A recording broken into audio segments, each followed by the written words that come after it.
এবং সেদিন বেগম জিয়া সেটা পাশ করার পর যখন পদত্যাগ করতে গেছেন বঙ্গভবনে, আমরা তার রুদ্র মূর্তি সেদিন দেখেছি। খুব স্বাভাবিক প্রক্রিয়া ছিল না, জনরোষের মুখে বিএনপি বাধ্য করেছিল, এবং এটার নেতৃত্ব দিয়েছে বঙ্গবন্ধু কন্যা, এটার নেতৃত্ব দিয়েছে বাংলাদেশ আওয়ামী লীগ। সুতরাং বাংলাদেশের ইতিহাসের যে লড়াই সংগ্রাম আন্দোলনের মধ্যে বাংলাদেশের যে সমস্ত অর্জন, আওয়ামী লীগের নাম ইতিহাসে লেখা হয়ে গেছে।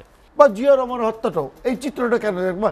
উনি আজকে বলতেছিলেন যে বঙ্গবন্ধু জাতির জনক বঙ্গবন্ধু শেখ মুজিবুর রহমান মারা যাওয়ার পর মার্শাল ল হয়েছে, তো মার্শাল ল যে মোস্তাক।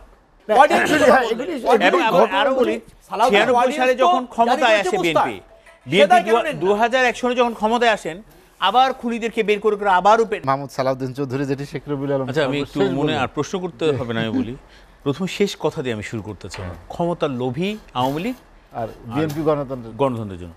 ক্ষমতার লোভী যদি আওয়ামী লীগ হতো, 21টা বছর আওয়ামী লীগকে সংগ্রাম করতে হতো একটা ছায়ার সাথে, যে ছায়াটা প্রতি মুহূর্তে আওয়ামী লীগকে আঘাত করেছে, অপঘাত করেছে, নানা ধরনের দুর্নাম রটিয়েছে। এবং সেই একটা জেনারেশন আমরা বড় হয়েছি একটা স্বৈর শাসনকে দেখতে দেখতে, যেখানে স্বাধীনতার ইতিহাসকে বিকৃত করেছেন তারা। এবং আপনি দেখেন, জয় বাংলা একটা স্লোগান, সেটাকে নির্বাসনে পাঠানো হয়েছে।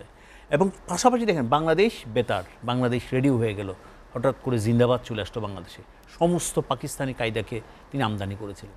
আরেকটা ত্রয়োদশ সংশোধনী এবং পঞ্চম সংশোধনী একটা কালো অধ্যায় বিএনপি অন্তর্ভুক্ত করেছিল জিয়া রহমানকে, ইন্ডেমনিটি অর্ডিন্যান্স। যে ইন্ডেমনিটি অর্ডিন্যান্সে আছে বঙ্গবন্ধু হত্যা খুনিদের বিচার করা যাবে না, এবং সেটা পঞ্চম সংশোধনীতে তিনি অন্তর্ভুক্ত করেছিলেন, সংবিধানকে কালিমালিপ্ত করেছেন। ত্রয়োদশ সংশোধনে যে তত্ত্বাবধায়ক সরকার যে কথা বলেছিলেন, সেই মিছিলের একজন সহযোদ্ধা ছিলাম আমি, সেই মিছিলের রাজপথের আমি একজন কর্মী ছিলাম। আমরাই বলেছি, আমার ভোট আমি দিব, যাকে খুশি তাকে দিব, এই তত্ত্বাবধায়ক সরকারকে আপনাকে মানতে হবে। বেগম জিয়া কোনো অবস্থাতেই মানতে চাননি। তিনি 15ই ফেব্রুয়ারি একটা প্রহসনের নির্বাচন করেছেন। ভোটের বাক্স পানিতে পাওয়া গেছে, বাংলাদেশের জনগণ এভাবে রুখে দিয়েছিল। পৃথিবীর ইতিহাসে সবচেয়ে সংক্ষিপ্ততম একটা সংসদ বসিয়ে কোনো মতে তত্ত্বাবধায়ক সরকার সেদিন আমরা বাধ্য করেছিলাম বেগম জিয়াকে। এবং সেদিন বেগম জিয়া সেটা পাশ করার পর যখন পদত্যাগ করতে গেছেন বঙ্গভবনে, আমরা তার রুদ্র মূর্তি সেদিন দেখেছি।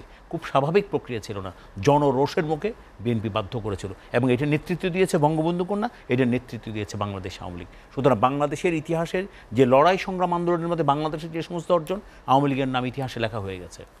পাশাপাশি আমি আরেকটু বলি, তিনি ক্ষমতার মোহে অন্ধ হয়ে যাওয়া।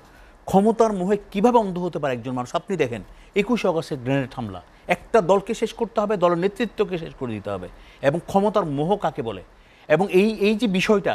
এবং আপনি দেখেন 21 আগস্টের গ্রেনেড হামলার পরে, এবং আমি অবশ্যই আল্লাহকে আমরা শুকরিয়া আদায় করি, শুধু ট্রাকের নিচে যে সমস্ত গ্রেনেডগুলো ফুটতো সেদিন, আজকে বাংলাদেশের ইতিহাস অন্যরকম হয়ে যেত। বঙ্গবন্ধু কন্যা সহ বাংলাদেশ আওয়ামী লীগের সমস্ত শীর্ষ নেতাকে সেদিন শেষ করে দেওয়া হয়েছিল।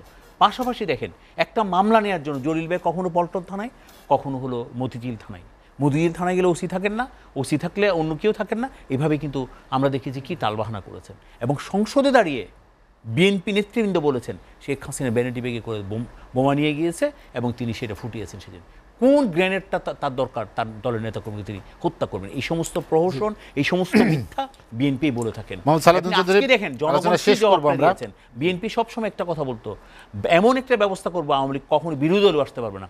আজকে বিএনপির উপর এমন একটা ব্যবস্থা নাজিল করেছেন আল্লাহ, বিএনপি বিরোধী কোথাও বিএনপি আজকে নেই, এবং আস্তে আস্তে করে জনগণের কাছ থেকেও চলে যাবেন বিএনপি। মাহমুদ সালাউদ্দিন চৌধুরী, আপনাকে অসংখ্য ধন্যবাদ। হাতে সময় নেই, আলমগীর শিকদার লোটন আলোচনা শেষ করতে চাই। দুই রাজনৈতিক দলের যে বিপরীতমুখী বক্তব্য, অভিযোগ, অনুযোগ, তা থেকেই কিন্তু ভোট ব্যবস্থার এই অবস্থা, আজকে এই অবস্থা। এখানে বিএনপি আছে, এখানে আওয়ামী লীগ আছে। এই যে কথাগুলি শুনলে আসলেই কষ্ট লাগে, খারাপ লাগে, যে উনি যে আওয়ামী লীগের থেকে সালাউদ্দিন ভাই যে কথা বললো, সেটা তো আসলে মানে আমি আওয়ামী লীগ করি না, কিন্তু কিছু কিছু ব্যাপার তো আছে, 21 আগস্টের ঘটনা, বঙ্গবন্ধুর হত্যা, এগুলি সব কিছু মিলে মাঝে মধ্যে মনে দেয় দেশ স্বাধীনের পরে এই চিত্রটা আমরা কেন দেখলাম, বা জিয়া রহমানের হত্যাটাও এই চিত্রটা কেন দেখলাম। উনি আজকে বলতেছিলেন যে বঙ্গবন্ধু জাতির জনক বঙ্গবন্ধু শেখ মুজিবুর রহমান মারা যাওয়ার পর মার্শাল ল হয়েছে, তো মার্শাল ল যে মোস্তাক আওয়ামী লীগের আগের দিনও নাকি ইলিশ মাছ নাকি কি মাছ নাকি ওদিনই উনাকে খাওয়াইছিল। তো মোস্তাক সাহেব বিচারপতি সাহেব তো আওয়ামী লীগেরই, তাই আওয়ামী লীগের লোক বিশ্বাসঘাতকতা করছে বঙ্গবন্ধু শেখ মুজিবুর আওয়ামী লীগের সাথে। সে এটা তার বিএনপি দোষ না, বিএনপি তার পরবর্তী স্টেজ, তাই না? জিয়া রহমান আসছে আরও পরে। তাই জিয়া রহমান আসার পর আবার আমাদের পরবর্তীতে জাতীয় পার্টি আসছে। বিএনপির দোষটা কোথায়? বিএনপি দোষ তো না, এখানে বিএনপি রুহুল দোষ। ভাই একটু বলেন, খুনিদেরকে যে পুরস্কৃত করা হয়েছে, না খুনিরা তো 3রা নভেম্বর সব রাত্রে খুনিদেরকে চলে গেছে। পুরস্কৃত করা হয়েছে, 17 সব জনের খুনিদেরকে পরিবার বিভিন্ন এমবেসিতে চাকরি দেওয়া হয়েছে। বঙ্গবন্ধু হত্যার 18 জন, শেখ হাসিনার পরিবার 18 জন সদস্যকে হত্যা করেছেন। না, এবং তাদেরকে পুরস্কৃত করা হয়। এগুলো অত্যন্ত দুঃখজনক। বঙ্গবন্ধুর খুনিদেরকে যদি কেউ চাকরি দিয়ে পুনর্বাসন করে, এটা অত্যন্ত দুঃখজনক। আচ্ছা আমি আপনাকে বলি, যখন অলরেডি আপনার বিচারপতি সায়েম ক্ষমতা নিয়েছে, তখন তো 17 জন বঙ্গবন্ধুর খুনি রাত 10:30টার ফ্লাইটে সপরিবার থাইল্যান্ড চলে গেছে ওনাদের সময়। সবগুলার নেপথ্যে ছিলেন তখন কে? তো জিয়া সবাই তো রহমান জানে। নাই। নেপথ্যে কে ছিলেন সবাই জানে। এই যে ক্ষমতা আপনার মুস্তাক আর সায়েমের সময় যে চলে গেল 17 জন পরিবার 3রা নভেম্বর রাত 10:30টার ফ্লাইটে 4 নেতাকে হত্যা করার পর, তখন তো উন্নয়ন নিয়ন্ত্রণ নিয়ে নিয়েছে। সব কিছুর দায় পিছনেই নিয়েছেন ছিল ওরা। একজন জিয়াউর রহমান। 17 জন সবকিছুর পরিবার পিছনে ছিল সপরিবার। জিয়াউর রহমান। এবং এবং আরো বলি, 96 সালে যখন ক্ষমতায় আসে বিএনপি 2001 সালে যখন ক্ষমতায় আসেন, আবার খুনিদেরকে বের করে করে আবারও যাদেরকে অলরেডি বিচার প্রক্রিয়ায় ছিল, জেল থেকে আমরা বের আলোচনা করে শেষ করব, তাদেরকে হাতে আবার সময় নেই। কিন্তু পাঠিয়েছিলেন আলমগীর শিকদার বিভিন্ন লটন দলের চাকরি দিয়ে। হাতে সময় নেই, আমরা আলোচনা সব দুঃখজনক। এগুলো আসলে আমরা মেনে নিতে পারি না। ইতিহাসে কাট করে একদিন সবাই দাঁড়ায়। লটন ভাই, আমরা আলোচনা শেষ করতে চাই, হাতে সময় নেই। আপনাকে অসংখ্য ধন্যবাদ।